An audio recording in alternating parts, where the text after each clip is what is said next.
everyone, welcome back to another video.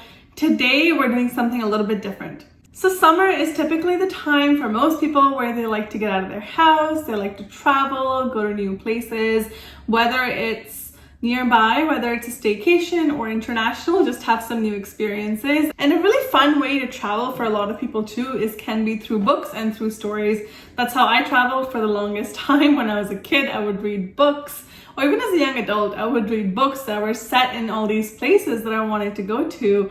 And it created so much anticipation for me. And I really felt like it scratched that itch for me to travel. So in the honor of summer and travel season, I'm going to be sharing about 10 books that you can read to take a mental trip. All of these books I have personally read, and a lot of them I've actually taken to the places that they have been set in, like Santorini, Ireland, Rome. So without further ado, let's get started. Okay, so first I have 4 books, 3 of which are in a series. So, I mean, they're still 3 separate books. But I think that still counts because they're set in 3 different places, but they're all part of the same series in a sense. Okay, first up I have Love and Gelato by Jenna Evans Welch. This is a young adult start of a series. It's the first book. There has been a show on Netflix. Was it a show or a movie? I can't remember. That was an adaptation of this book. However, Love and Gelato is set in Florence, Italy, and in the movie they had it set in Rome. So I didn't like the movie for that reason, but this book is absolutely great. If you haven't heard of Love and Gelato, like, it's a young adult book. It's actually quite nice. I know some people are really put off by young adult, but I promise you it's actually really, really nice. It's about Elena, and she is in Tuscany. She is basically just graduated high school and she's about to start university, and then her mom unfortunately passes away from cancer, and one of her mom's wishes was that the two of them would take a trip to Tuscany that summer. So the mom, of course can't be there. So Lena decides to take the trip on her own upon insistence of her mom to see her mom's friends who live in Tuscany. Her mom apparently, like before she had Lena, she studied there. And apparently to also go spend time with her dad who is in Tuscany. She's never met her father before. They've had an estranged relationship. So it's definitely a bit of an emotionally raw type of a setting, but she goes on to live in Tuscany and explores these relationships. Of course, ends up meeting a couple guys that are romantic interests, and also it's more about her sense of grief, but not in a depressing way. I think, of course, there's a huge theme of grief here for the mom that she's lost, and also for a father that she's never had, and she's learning to navigate these new relationships. But it is so beautiful. And Jenna Evans Welch, I think she goes and stays for months in the country or the city that she's writing about, because I felt like I was in Florence when I was reading this, and I've read this book a couple times now. I think I finished it the second time around as well. And the descriptions of the food, the descriptions of the architecture, the history, the whole atmosphere of Italy, of Florence in particular, was so on point. I have not been to Florence. I have been to Rome, so I could identify with just a couple of things around the culture and the food and the ambiance. But when I go to Florence, I am taking this book with me. I have dog-eared a few pages. I don't know if you can see, with some places I want to check out. But I really enjoyed this book. Next up, we have another book from Jenna Evans Welch, and that's Love and Luck. You can imagine, this is set in Ireland. I took this book to Ireland with me, and I checked out a lot of the places that she mentioned in here.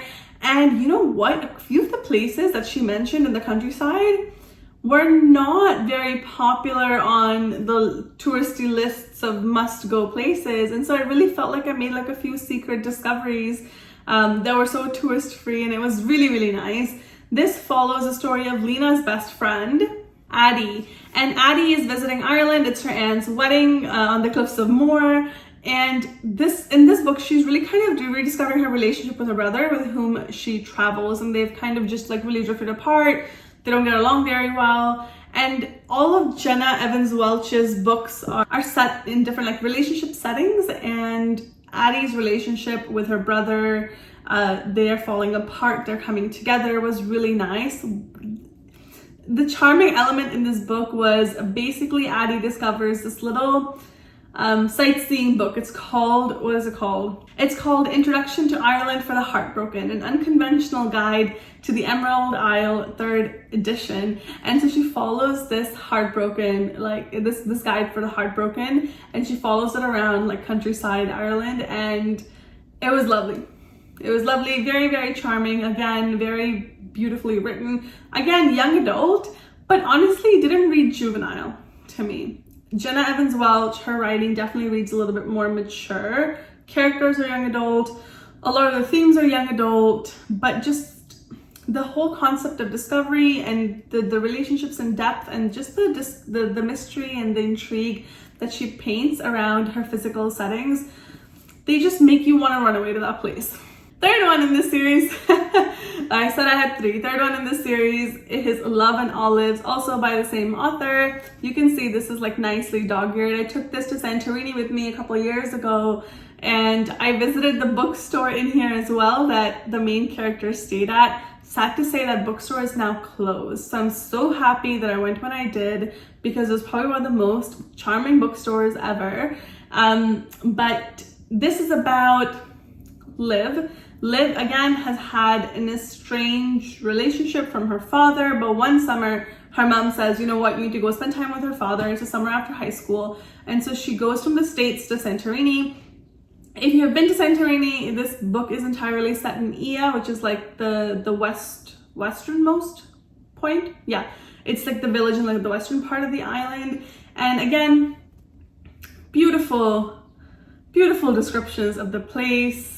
This is really like the book, I think, that took me to Santorini, that really within me, because the Greek Isles have been really popular the last few years, but this really kind of made me want to book a flight to Santorini. The charming element in here, like the Love and Luck had the Heartbroken Guide to the Emerald Isle, the charming part in here is basically her father is an Atlantis hunter. Okay, so he is a scientist, I believe, in his theories that Atlantis is in Santorini, or like Santorini is now what used to be Atlantis when it's sunk and some parts of it remained. And so this whole book is around him hunting for Atlantis, and that used to be his and like the daughter's thing long time ago. And he eventually, that's how they got estranged. He left the family basically to go fulfill his dream to discover Atlantis, which I thought was so charming. Not him leaving his family part, that's not charming, but the whole discovery and the pursuit of finding Atlantis added this like extra element into the overall theme and the reading experience. Again, beautiful setting, beautiful descriptions, lovely characters. I love this series, and I can't wait till the next installment. Okay, so those books will take you to Florence, Ireland, and Santorini in Greece. And now our last book that I'm going to talk about, I swear I have more authors on here, is Spells for Lost Things by same author. This is set in Salem. Again, found family aspect. Our main character, Willow, she basically discovers she knows nothing about her mom's life, and her mom needs to go to Salem, Massachusetts to take care of a property that has been passed down or something like that. And then Willow really discovers her whole family history, her mom's twin sister, her aunts who have never been part of her life. And you know, with Salem comes a lot of witching and mystique and mystery. So I love that part of it. It's not like fantasy like witches, but you know, there's some witching in here.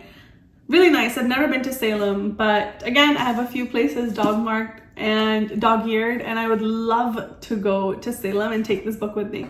Now, no video on travel through books would be complete without the mention of this book, but you've probably heard of it. It's Eat, Pray, Love by Elizabeth Gilbert. It takes us to Italy, India, and then Bali. And in Italy, particularly Rome. I reread the Rome part before I went to Rome last year, and I went to the gelato shop that she goes to in here, and the one that Julia Roberts went to in the movie. It was not very good.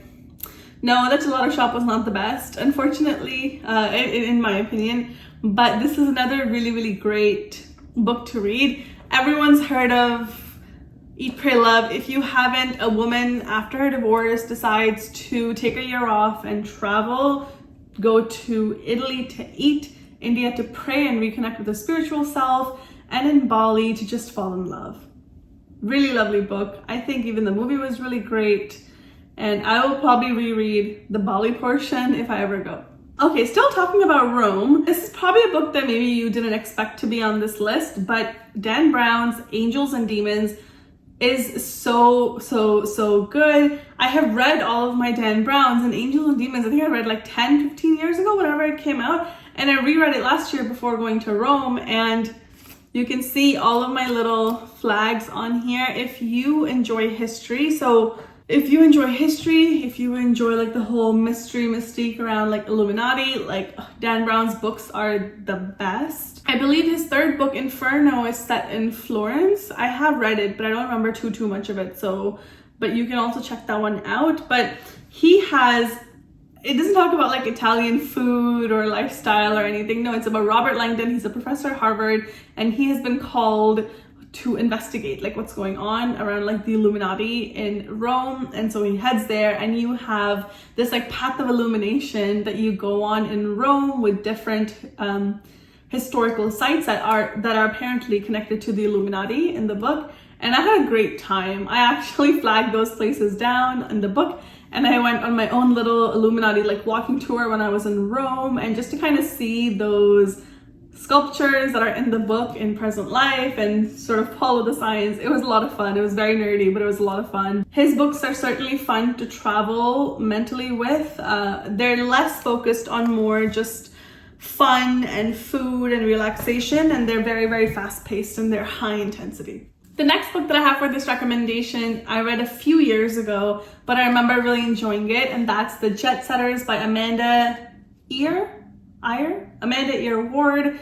This was a Reese's book club pick. This was actually a lot of fun. It's about a dysfunctional family that go on a cruise together from Rome to Barcelona.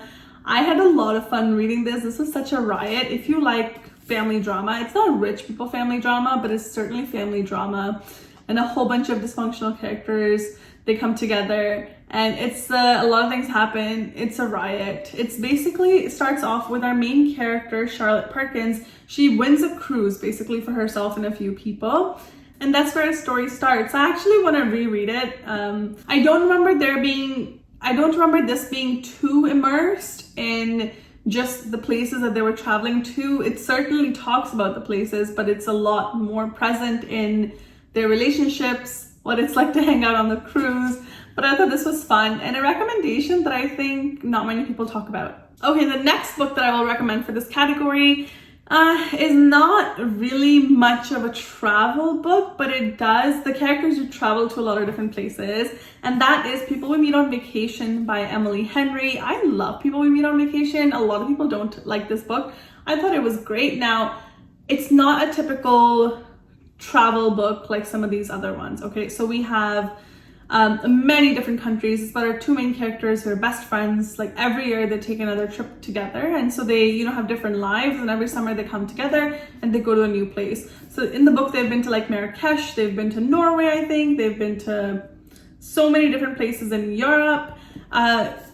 There is usually a few paragraphs about each place and a new setting and how that supports the plot, but it's not so like heavily immersed like some of the other books. So I don't know if this really counts, but I wanted to mention it. Okay, up next I have a really old book. I think millennials who follow me on this channel may recognize this book from when they were teenagers, but that's I See London, I See France by Sarah Milnowski. I read her a lot growing up. Everything that she wrote was absolutely hilarious, and I haven't heard from her a lot like since, but this book was amazing. We have two best friends who graduate high school and they decide to travel Europe together. It's a Euro trip. They are in Amsterdam, Switzerland, Italy, France, and they're just navigating like friendships, meeting guys. It's very just like fluffy and relaxed and fun.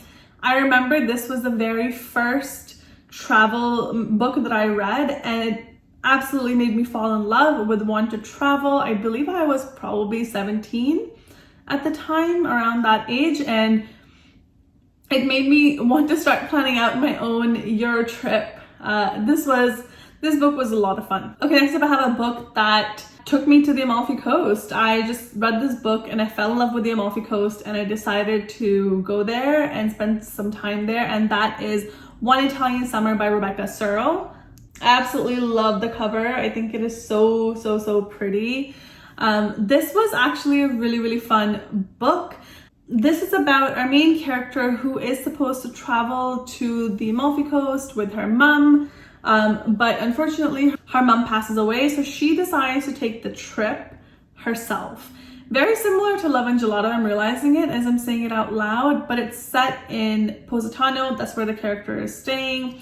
And it has, interestingly, a bit of magical realism in it. So that's not something that I expected going into this book, but our main character, she gets there, she goes there, and she maintains the same itinerary that she had with her mom. And one day when she leaves her lobby, the lobby of her hotel to go down to go to an activity, she sees her mom, but only her mom like 30 years younger. And so that's where the book became interesting. There is some, like I said, magical realism, a bit of like time travel, if you will. The author doesn't really explain the time travel at all. So it's not like a big part of the plot. It's just about her own journey of grief, but it's also set in beautiful Amalfi Coast. Again, the author did a really good job of making you feel like you were there when you were reading the book, and just the experience of the food, the experience of the wine, the experience of the place in general. I thought it was phenomenal. This is an author, I haven't read anything else by her, but I would read something else if she came out with another vacation setting. And the last book that I have for this video is one I'm actually reading right now. I haven't finished it, but I am about 50% through, 47%. And I think I have a solid impression of how I would like this book. And that is actually a new release. It's Every Time I Go on Vacation, Someone Dies by Catherine Mack. I absolutely love the cover. It is so fun. And this is set in Italy as well. I think there's a theme here. I really like Italy. There's so many books set there. But this starts off in Rome and then goes to the Amalfi Coast. You have like Sorrento, you have Capri, you have Pompeii. I'm obviously reading this now. This book wasn't around when I went to Italy. It's nice. So let me describe this book. It's about our main character, Eleanor. She is an author. She's a really famous author. She has written this huge series of murder mysteries. She's now on this publicity tour, and there's someone on her publicity tour who feels like is going to be killed. And so there's like mystery, there's intrigue. The character herself, she has her quirks. She's decided that she wants to like finish off her series, and she starts to see some like suspicious things going on. It's definitely funny. It's very fast paced. It's the blurb is by Elle Cosimano, the author of Finlay Donovan, and she says that it's as spellbinding as Knives Out. I don't know if it's as spellbinding as Knives Out yet, but it's definitely very fast paced. Beautiful setting. I love cozy mysteries set in the summer in beautiful places. That, for me, keeps alive the genre of murder mysteries, but I can also read them in summertime without them feeling so dark and gloomy and depressing. So you'll hear more about this book in my June wrap up, but I think this would also fit very well in this category. Okay folks, there you have it. Those are 1, 2, 3, 4, 5, 6, 7, 8, 9, 10. Those are 10 books that will help you travel mentally if you cannot go on a vacation this summer. And even if you can, hey, why not, like, for more travel? Let me know if you read any of these, if you enjoyed any of these. I absolutely love all of these books, and I have reread a couple of them as well, like I said. So if you have any other books that are set in other places around the world, regardless of whatever the theme is of the book, whatever genre it is, but if where a main character travels and they're on vacation, I would love to read that. Let me know if you have any recommendations for me. Thanks for joining. If you haven't already, like and subscribe, and I will see you next time.